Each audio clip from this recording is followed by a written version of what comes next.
O Internacional volta a campo somente no dia 12 de julho, continua treinando no CT Parque Gigante nessa intertemporada. Porém, algumas questões fora de campo chamam muito a atenção, né? Ontem foi confirmada a saída de mais um jogador, que é o Vitinho, né, que não tem mais contrato com o Inter. Hoje, dia 1º, ele já não tem mais contrato com o Inter, Ontem foi o último dia de contrato de empréstimo e agora o Inter fica esperando se haverá uma nova normativa, por parte da FIFA, né? Questão lá da Rússia, da Ucrânia, enfim. Então o Inter fica agora aguardando para ver se realmente isso vai acontecer. Eu vou dar aqui a minha opinião, tá, gente? Se não houve até agora uma manifestação da FIFA, porque geralmente ela ocorre com bastante antecedência, antes de terminar os contratos, eu acho que talvez possa ser indícios de que nesse momento não haverá mais esta normativa e agora os jogadores terão que permanecer nos clubes lá nesses dois países. Então o Inter... Até por isso, o Inter está intensificando a busca por um atacante. Então o Vitinho já não é mais jogador do Inter desde ontem, né? Quando se encerrou o contrato de empréstimo dele junto ao Dinamo de Kiev. Outra informação importante, né? Ontem confirmada, Rocher está de volta, treinando normalmente, né? A gente já havia aqui no canal falado sobre a volta do Rocher, que ele estaria em campo contra o Vitória, e agora ontem... podemos confirmar, né, com imagens do CT, treinamento normal do Rocher lá com os jogadores na intertemporada, e é uma volta muito comemorada, gente, porque o Rocher é um cara que, em princípio, nessa temporada, né, jogou o quê? Meio tempo contra o Flamengo, mas foi muito bem naquele meio tempo, acabou de novo se lesionando.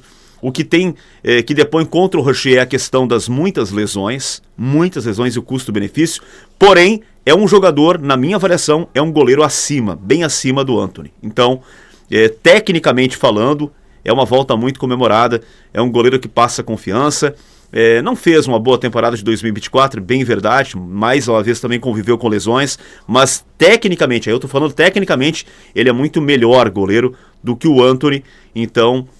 a gente realmente vai ficar um pouco mais tranquilo, né? E a tendência é realmente que a gente tenha mais tranquilidade no gol. Espero que ele não conviva mais com lesões daqui para frente, porque o custo-benefício do Rocher é alto.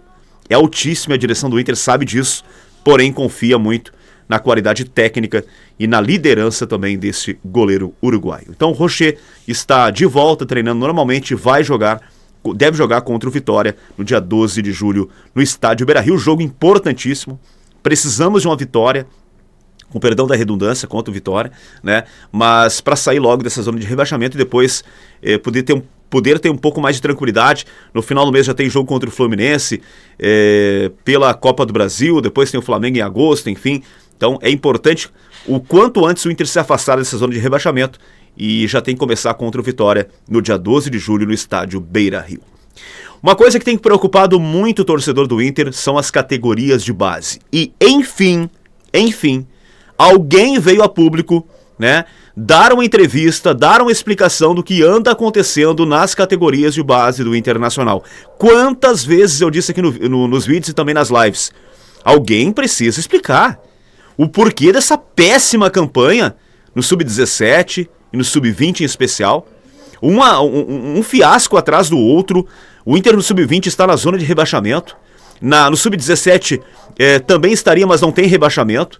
Então, realmente as categorias de base do Inter, o trabalho nas categorias de base do Inter é horroroso. E aí, ontem, né, o Fernando Reck, né, que é dirigente do Internacional, dirigente das categorias de base do Internacional, tá? Em entrevista à Rádio Gaúcha, ele é coordenador das categorias de base do Inter, afirmou, entre outras coisas, que existem conversas frequentes para cobrança aos profissionais e aos jogadores. Eu fico imaginando como seriam essas conversas, tá? Mas vamos colocar aqui o que falou, então, o Fernando Reck. Abre aspas, não é uma campanha satisfatória. Entramos na rodada na zona de rebaixamento, mas a gente vem lutando para sair dessa situação incômoda. São feitas reuniões quase que diárias sobre o aproveitamento, o comprometimento e o foco dos atletas. A transição dos atletas da base para o profissional acontece da melhor forma. Só este ano tivemos 12 jogadores da base relacionados no profissional, finalizou Fernando Reck, coordenador do Celeiro de Ases. Eu vou pontuar aqui algumas coisas que o Fernando falou, tá?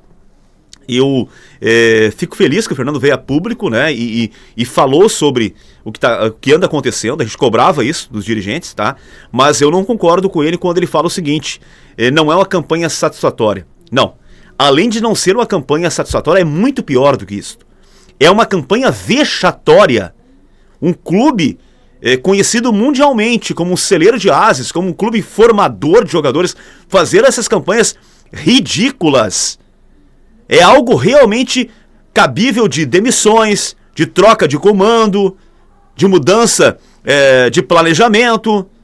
Algo precisa ser feito e não ficar só no blá blá blá, na minha avaliação.